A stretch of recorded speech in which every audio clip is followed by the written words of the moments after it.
পৃথিবীর অন্দরমহল বলতে কি বোঝাচ্ছে, পৃথিবীর ভিতরের ভাগটাতে কি রয়েছে সেটা আমরা দেখব এই চ্যাপ্টারটাতে। পৃথিবীর মধ্যে বিভিন্ন ভাগ রয়েছে। কীরকম, ধরে নিই এটা একটি তরমুজ। যখন দোকান দিয়ে গিয়ে আমরা তরমুজটা কিনি তো কীরকম দেখতে লাগে, এটা ধরো একটা তরমুজ আকার, ঠিক আছে। যখন আমরা দোকানদারকে বলি যে ভিতরের অংশটা লাল হবে, কীরকমভাবে বুঝবো আমরা? তার দোকানদার কি করে, যে ঠিক এইভাবে একটা ভি আকৃতির অংশ কেটে আনে, তাই তো। এবারে যদি এটা যদি হয় তরমুজ,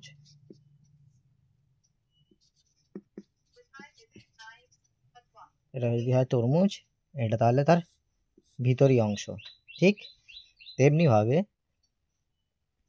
এটা যদি পৃথিবী হয় গোলটা, আর এই ভি আকৃতিটা হচ্ছে পৃথিবীর ভিতরি অংশ। যদি আমরা তরমুজটাকে যেমন কেটে এইভাবে বার করে দেখতে পারি রিয়েলিটিতে, তেমন যদি আমরা কেটে দেখতে পারতাম তাহলে এরকম একটি অংশ আসতো, যেটা বড় পর্দায় দেখালে একটা ভি আকৃতির সৃষ্টি হলো। তো তরমুজের উপরের অংশটা কীরকম হয়, একদম সবুজ। ঠিক এই অংশটা তাহলে একদম সবুজ হলে, মানে খোসা যেটা বলা হয় সেটা, তাহলে এই খোসাটা হয়ে যায় পৃথিবীর ক্ষেত্রে শিলামণ্ডল। কি হয়ে যায়? শিলামণ্ডল। তরমুজ থেকে বোঝো এটা, এটা হয়ে যায় তাহলে শিলামণ্ডল। তারপরে আসে আর একটি ভাগ পৃথিবীর ক্ষেত্রে, যদি তরমুজের ক্ষেত্রে থাকে একটু সাদা অংশ, তার নিচে একটু লাল, গুরুমণ্ডল। ঠিক আছে, একদম শেষের যে ভাগটা থাকে এই অংশটা যেটা পুরো লাল, সেটাকে বলা হয় কেন্দ্রমণ্ডল। তাহলে কি কি পেলাম আমরা? পৃথিবীকে যদি আমরা ভাগ করতে পারতাম তাহলে শিলামণ্ডল, বা এটাকে আরেকটা নাম দেওয়া যায় উপরের অংশটাকে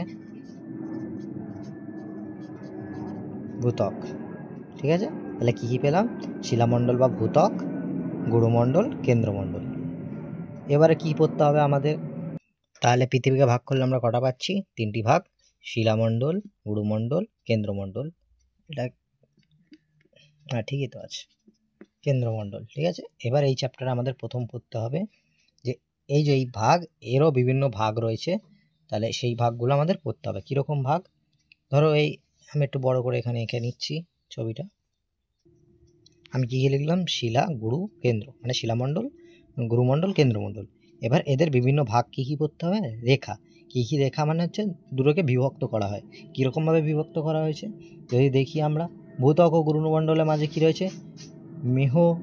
যদি আমি বইটা নিয়ে আসি তাহলে দেখতে পাবে যে ভূত্বক ও গুরুমণ্ডলের মধ্যে রয়েছে মোহরহ ভিসিক বিযুক্তি রেখা, বানে বা মোহ। এইটা আমাদের হচ্ছে তাহলে কি, এদের একটা ভাগ এলো।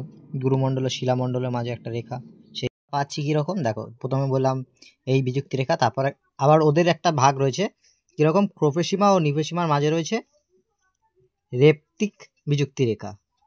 এটা আবার কোথা দিয়ে শুরু হয়? গুরুমণ্ডলের 30 থেকে 700 কিমি পর্যন্ত, এই যে এই ভাগটা সেটা। মানে তোমাদের এই চ্যাপ্টারে যে তিনটি আছে এরকম, মণ্ডল, গুরুমণ্ডল, কেন্দ্রমণ্ডল, এর আবার তিনটি ভাগ পড়তে হচ্ছে। ভাগের পড়ার পর এর মধ্যিখান থেকে, মানে যদি এই ছবিটা আমি পরিষ্কার বোঝাই, এর একটা করে বাইরের স্তর, একটা ভিতরের স্তর, আবার একটা বাইরের স্তর, একটা ভিতরের স্তর, নিপসীমা, ক্রোপসীমা, এরকমভাবে প্রতিটাতে ক্ষেত্রে আমরা এরকম দেখতে পাবো যে এর এইটুকুনি অংশের একটা নাম রয়েছে, এর একটা ভাগ।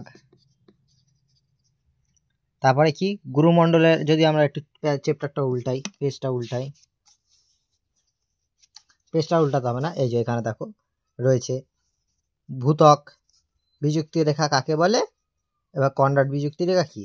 এখানে শিয়াল ও সীমা কোথায় বলা হচ্ছে? ওপরের ভাগটাতে, ভূপৃষ্ঠের ভাগটাতে।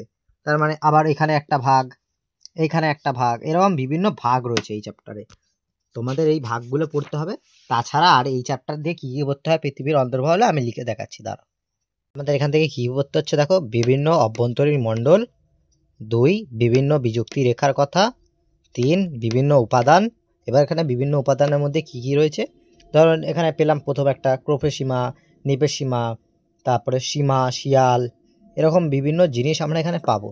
এইগুলোর উপাদান হচ্ছে কি কি, যেমন ক্রোপসীমা বলতে কি বোঝানো হয়েছে, ক্রোপসীমা বলতে কি বোঝানো হচ্ছে এখানে, প্রধানত এটি চারটি দিয়ে গঠন করা লোহা, সিলিকন। যদি বইয়ে দেখি আমরা, তাহলে বইয়ে দেখো এখানে রয়েছে চারটি উপাদান। কি কি? লোহা, সিলিকন, ম্যাগনেসিয়াম আর ক্রোমিয়াম। এই চারটে নিয়ে একটি উপাদান। এরকম বিভিন্ন উপাদানের কথা বলতে হবে। 4 নম্বর আছে প্রতিটি মণ্ডলের ঘনত্ব ও কিমি। এবারে ঘনত্ব কিমি এখানে কি বোঝানো হয়েছে? ঘনত্ব আর কিমিতে আমরা যদি দেখি, দেখো প্রতিটা গুরুমণ্ডল, এই স্তরটির উষ্ণতা, পদার্থের ঘনত্ব আর কিলোমিটার, এই যে গুরুমণ্ডলে এই কত পর্যন্ত রয়েছে, আবার গুরুমণ্ডলের মধ্যে যে কি আরেকটা ভাগ রয়েছে নিপেসীমার, ওটার কত রয়েছে, এইগুলো আমাদের পড়তে হবে এখানে কিমি। আর 5 নম্বরে রয়েছে প্রতিটি মণ্ডলের সংজ্ঞা। প্রতিটি মণ্ডলের সংজ্ঞা মানে হতে পারে কাকে বলে, বলতে কি বোঝো, কি, এরকমভাবে দিয়ে দেয়। তাহলে ভূত্বক কাকে বলে, শিলামণ্ডল কাকে বলে, গুরুমণ্ডল কাকে বলে, এরকমভাবে ভাগ দিয়ে দিতে পারে। ঠিক আছে? পুরো তুমি যদি এইভাবে পড়ো, বিভিন্ন অভ্যন্তরীণ মণ্ডল, 3টি মণ্ডল, কেন্দ্রমণ্ডল, গুরুমণ্ডল, শিলামণ্ডল, নিচ থেকে ওপরের দিকে গেলাম। ঠিক আছে? তারপরে আছে বিভিন্ন বিযুক্তি রেখা, যেমন পেলাম রবি বিযুক্তি রেখা, তারপরে আরও বিযুক্তি রেখা রয়েছে, রেপটিভ বিযুক্তি রেখা, গুডেনবার্গ বিযুক্তি রেখা, কনরাড বিযুক্তি রেখা, অনেক রকম বিযুক্তি রেখা হয়ে গেল। তারপর বিভিন্ন উপাদান, যেমন সিলিকন, লোহা, নিকেল, এইগুলো যেমন একটি উপাদান, এরকম উপাদান পড়তে হবে। তারপর প্রতিটি মণ্ডলের ঘনত্ব ও কিমি, মানে ঘনত্ব 3 থেকে 4 পদার্থের ঘনত্ব, আর কিমি মানে কত গভীরতা রয়েছে সেই গভীরতা। আর 5 নম্বরে মণ্ডলের সংজ্ঞা, মানে ধরো দিয়ে দিল গুরুমণ্ডল কাকে বলে, শিলামণ্ডল কাকে বলে, এই রকম ধরনের প্রশ্ন তোমাকে এই চ্যাপ্টার দিয়ে পড়তে হবে।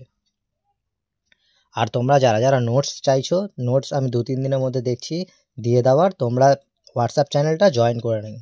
হোয়াটসঅ্যাপ চ্যানেলে আমি নোটস দিয়ে দেবো।